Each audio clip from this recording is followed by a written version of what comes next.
If we haven't met before, I'm Thomas and I'm a bivocational minister. I didn't used to want to be a bivocational minister, but that's what God has had for me for almost my entire ministry career. And I'm going to tell you in this conversation why I think for a lot of us, that's better. Let's do this. Well, hey guys, I'm Thomas. And I'm Ian. And today we're talking about bivocational ministry and the truth that nobody tells you about it. So should be a good conversation. You're talking to at least one bivocational minister. Yeah. I know, Ian, you have been a bivocational minister at times. I have been. I've had that experience, yes. Yeah. That's the theme today. This is something that is really dear to my heart. We've actually made a lot of content around this topic of bivocational ministry, and it's because we think it's something that's so important. I talk to more and more pastors all the time that are bivocational. I know maybe you have a guess, Ian, here. And all the people you talk to. I imagine you talk to more full-time pastors than bivocational ones, but is that changing, do you think? Yes, it's changing, and it most certainly, if you compare it to like 5 to 8 years ago, I do speak to much more bivocational pastors now compared to years past. So it is something that seems to grow. But yeah, the percentage I would say are still probably more full-time pastors. But yeah, the bivocational pastor role is growing, and it's not just one thing. That's what we're going to be talking about today. It's not. I think often when people think of a bivocational pastor, they just think of one kind, and there's many different kinds, which we'll be talking about. Yeah. I mean, I think that we should probably start by defining what we mean by bivocational minister, bivocational pastor. And so in my view, that can be a whole range of different kinds of scenarios where I guess it's just anything where a pastor would do other work to supplement their income. So outside of the work of the ministry, they'd have income from other sources besides the church. That's kind of where I draw the line at what bivocational ministry looks like. So I am a bivocational minister. I've shared this on the podcast before. I'm an executive pastor at my church, New Hope Hawaii Kai. I do that part-time, I guess, and I do this full-time. But really, the lines kind of blend. I have an interesting job where I get to help churches and those things with this job here. So it doesn't really feel bivocational. Everything we do is ministry around here. So it is kind of a unique scenario, but yeah, that's kind of our working definition. And I guess a little bit, I'll share a little bit about my story, is that I met you, Ian, when I was planting a church in Austin, Texas, and God brought our lives together back in 2007, and it's been fantastic ever since. It's been so cool to our relationship and how God did orchestrate that.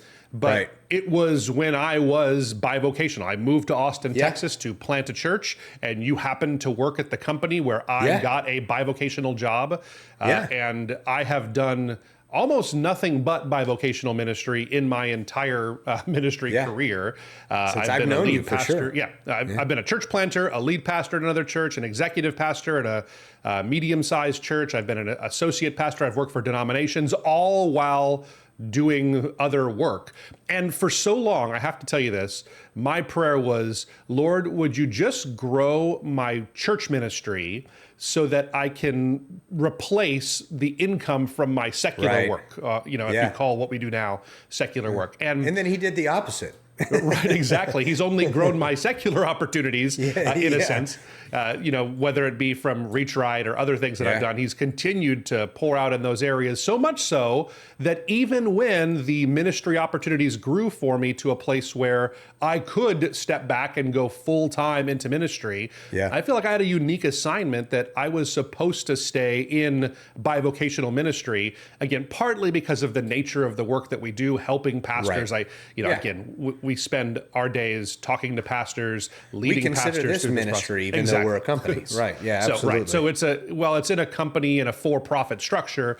We still do see this as our ministry for sure. And that's one of the models we'll talk about in a second. But God just changed my heart to a place where I was able to say, I'm not going to take a pay increase at my church, and we'll work through more other people at our church so that I can continue to provide for my family here in the secular world and at the same time do my ministry responsibilities. So it's been perfect for me. I actually who knows? I wouldn't dare ever say to the Lord, I'll never do something. But I can't see a scenario where I step back from the work that we're doing here at Reach Right in order to pastor a church full time or something like that. That's just not what how I'm wired anymore. So for some of us, it does make a lot of sense. So I think I went through a shift, like it was from bivocational by necessity to bivocational by choice, and it's been fantastic. It's a blessing of being bivocational for me. So anyway, that's kind of a little bit about my story and where I come from with that. And you being bivocational has been a blessing to me and our company. So there you go. But yeah. And when we met back in the day when you were planning that church, you actually caused me to become bivocational. So there you go. I guess that you did the opposite route. You were as I was full-time occupation, secular, if you will, and then coming on as your associate pastor, then started doing the work of the ministry there. And so in the vein of bivocational for sure. But I guess what we're going to do, Thomas, is discuss, several different kinds. Like we mentioned, there's not just one kind of bivocational pastor, and there's a lot of variety with this these days. So I guess the first one to kick off and dig into a little bit is the one, well, I think of Apostle Paul. We call this the tent-making model, I guess, of bivocational ministry. So it's where you have like a full-time secular job while leading a ministry as well. So right. Yeah. So I think that's, kind of the role that I'm in here. I think this is probably when people think of bivocational ministry, they'll use that term sometimes, like I'm a tent maker, because we see that in one very small portion of scripture. It's the clearest example that, Paul, he does talk a lot about how he takes joy in not having to insist on people give towards his ministry and those things, and that he wouldn't even ask for that. And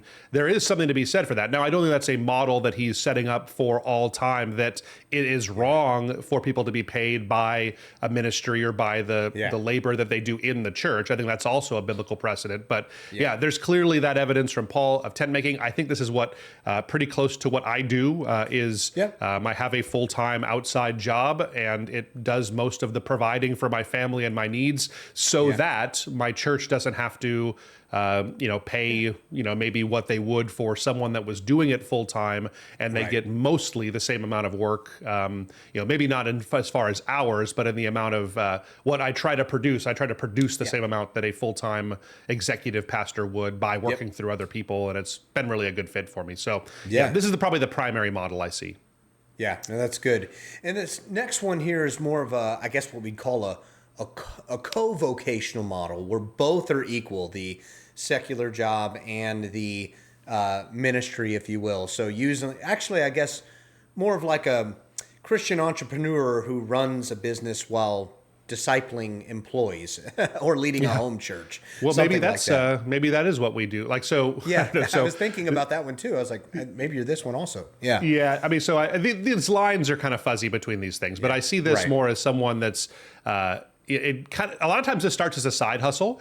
So someone is doing a job that they like to do to kind of make some extra money, but it starts to have some success and go well, and it turns into something that's more than just a side hustle and something that becomes equal weight. And I got to tell you, there is something about running a company where everybody on our team, we're all followers of Jesus. It is a little bit tricky in our secular world how you have to hire for those kinds of things, because there's certain things that we can't ask when we're hiring, but we found some ways to, we are a Christian company. There's no, I can't think of any reason why someone would want to work at Reach Right if they didn't follow Jesus and, just they'd have to help churches all day. So we'd be, it would just be a strange thing. So, but there is such great joy. Like I will say this, that like working, and I don't see myself necessarily as the pastor of our team, but it is, we pray together every, we do. Almost every day I'm praying with someone on our team, but as a staff, we're praying together for one another. We're putting our prayer requests into our Slack channels. And that's right. It really is a beautiful thing to see that. So it does operate almost like maybe a church small group, you could say, or something like that, where we really bear each other's burdens and do those kinds of things. Yeah, we do. I see a lot of Christian ministers kind of stepping into this, and if God blesses the work that you're doing, then I think that makes a lot of sense, kind of this co-vocational type approach. Yeah. You're right. Yeah, no, and it is kind of like you said. Just there's some blurry lines with it, very similar to tent making.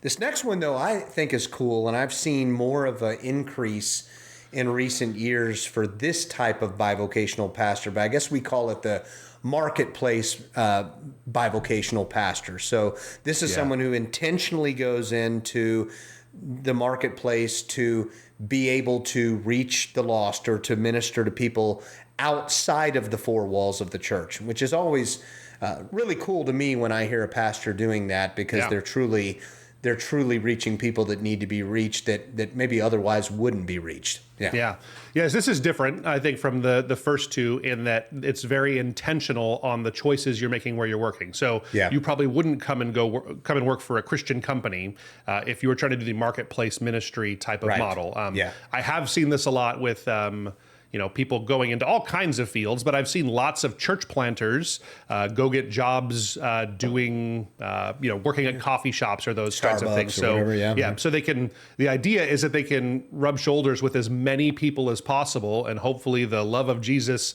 rubs off of them and onto those people around them, whether they're coworkers, the people that walk into the store, all those kinds of things. So I've seen this being a successful model. Generally, it has to be like we all know that like going to work as a barista or something like that probably doesn't pay as much as maybe something that would be in a more professional type realm. Not speaking down about baristas, but generally speaking, they're not known as the highest paying jobs. So they are very intentional in that way, and that there's something that you have to really really just desire to be able to reach your community is really the heart behind that. Yeah, no, that's good. This next one I think is a little more rare. I don't hear of it too often, but I think it could work well for people out there. But I guess we would call this more of the seasonal bivocational pastor model. So this is where like maybe the minister, the pastor works a secular job for part of the year. Maybe it's the summer, and then fall and winter, they're all full-time in on ministry. So might have to find a unique trade to be able for that to work. But I don't hear about it as much, but it's pretty neat that I'm sure there's a good handful of pastors out there doing this model.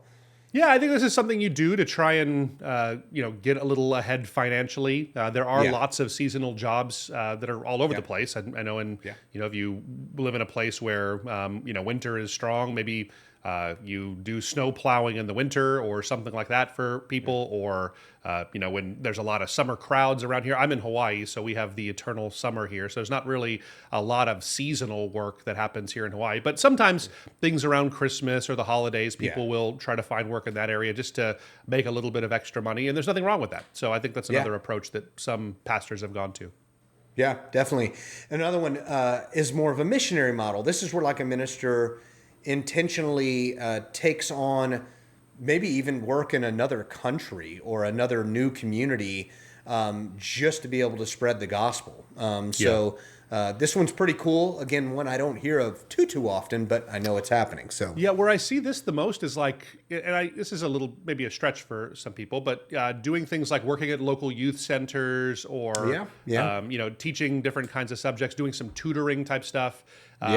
Trying to have opportunities to rub shoulders with people that are just in kind of that transition phase of life, some of those kinds of things. So love this idea.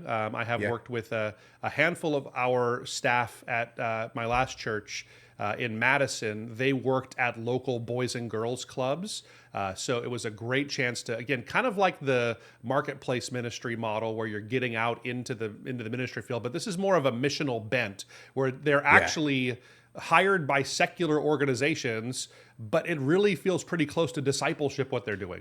They maybe can't talk directly about Jesus, but you are out there, actually leading young people and helping them to make better life choices. And I think that people will usually catch the reason for the hope that you have as we talk about in Scripture. So, I think this is a good model. It is, and this next one actually is one I'm hearing more about just in my communication with pastors and ministry leaders, which I really like, and that's the volunteer model. And I guess this would be where a pastor's not paid by the church, but basically they're fully financed with their secular job or whatever they do, and the church does not need to pay them. And one of the advantages I've seen to this is that, pastors, and I think that this is a very generous thing. There's a lot of pastors that they can do more outreach and do more ministry and even put forth their personal finances towards certain things in the church, even though I kind of have some varying views on that.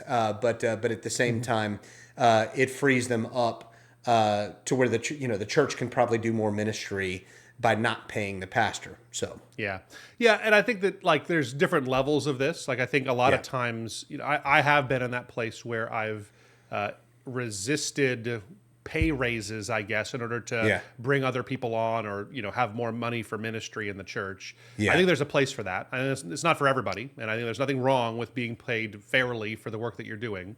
I have historically felt like it's healthier for churches to pay their staff something.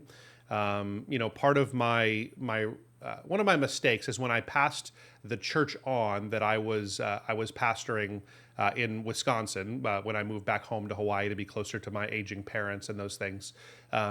The person that came after me, like reasonably, was looking for a full salary for the kind of size church that it was, and we do that. And our church had become accustomed to paying way under what a normal salary should be. And so I think that was something that was a little bit of a hurdle for us to overcome as a church, for them to get over that hump of, actually paying someone appropriately for those things. So I do think that there's something to be said for pastors being paid something from their church, because there's an accountability that comes with that. And I think that that's important. So like when I came on as an executive pastor at our church, I did ask that our church would pay me something. It wasn't, I told them, my exact quote was like, it doesn't matter what the amount is. I'll say yes to whatever you decide, but just do something. And it was, it just made sense for us to kind of, I have that accountability that I'm getting paid to do this. And it just kind of works that way. And it feels right for the church to do it at the same time. So that's more my bent, but there's nothing necessarily wrong with the kind of the pure volunteer model. It is something, it's a calling, and I'd say it's not for everybody. Yep. No, I agree. Where I said at the beginning, before you elaborated there, Thomas, that I kind of have varying views of this. One of the things that I don't like hearing is often, especially with what we do here, like with digital marketing to help churches reach more people online, more visitors. When I hear a pastor saying, well, our church board won't approve this, they're sitting on the money, or it's just going towards parking lot or bathroom repair, so I'm just going to go ahead and pay for this out of my own pocket. Again, generous, but sometimes don't feel like that's fair to the pastor. I'm like, I hate that you kind of have to do that, because churches should invest in these things and other outreach stuff and everything else. So sometimes I think it could kind of maybe get to not necessarily unhealthy, but kind of a little unfair advantage to a church sometimes. So something to be careful about. I mean, I think that's kind of common with we've heard that many times in our work here, and it's I think that's more a statement on a disconnect between a pastor and his board or his council there, because they don't see the same value in outreach and growing a church that the pastor maybe sees, and that's kind of pretty commonplace, right? Like where pastors are usually the people that are the most passionate about seeing their churches grow, and boards. This is a stereotype, but in general tend to be more conservative when it comes to the church's resources and those kinds of things. So sometimes pastors feel like that's their only option, and I totally agree with you. It's generous. I hate to see it though at the same time. That I that's wish exactly churches it get behind it, and I don't like when there's that disunity between the two. Exactly. Yeah, I guess, again, there's pros and cons to all of this. If a pastor is considering to be a bivocational pastor, I think it obviously takes much prayer in determining what you can handle and what you can do to not get burned out. But there's plenty of biblical examples. I guess we always think of the Apostle Paul, but there was Luke the physician. There was Jesus, who did carpentry, right? And then there's some evidence of that. Yeah, we don't totally know. Probably, it doesn't seem like he did, in my view. this is getting into a theology podcast, but Yeah. in my view, he probably didn't do carpentry during his ministry season that we know about, the last few years of his life. But it seemed like he probably wasn't just, when he wasn't doing ministry, he was probably working, and it was probably that. So I don't know if you'd call that technically bivocational, but he had a vocation pre-ministry, it seems like. At least that's my view. If you disagree, let us know down in the comments. There you go. So I agree with you, Ian. I think that this is something I feel hard pressed to say I recommend this. I wouldn't say that I necessarily recommend it. I know for me that bivocational ministry is one of the best things that I have chosen to do in my ministry walk, and that I'm a Bible college graduate. And when I graduated from Bible college, I wouldn't have dreamed that this would have been the path that the Lord took me down in my life.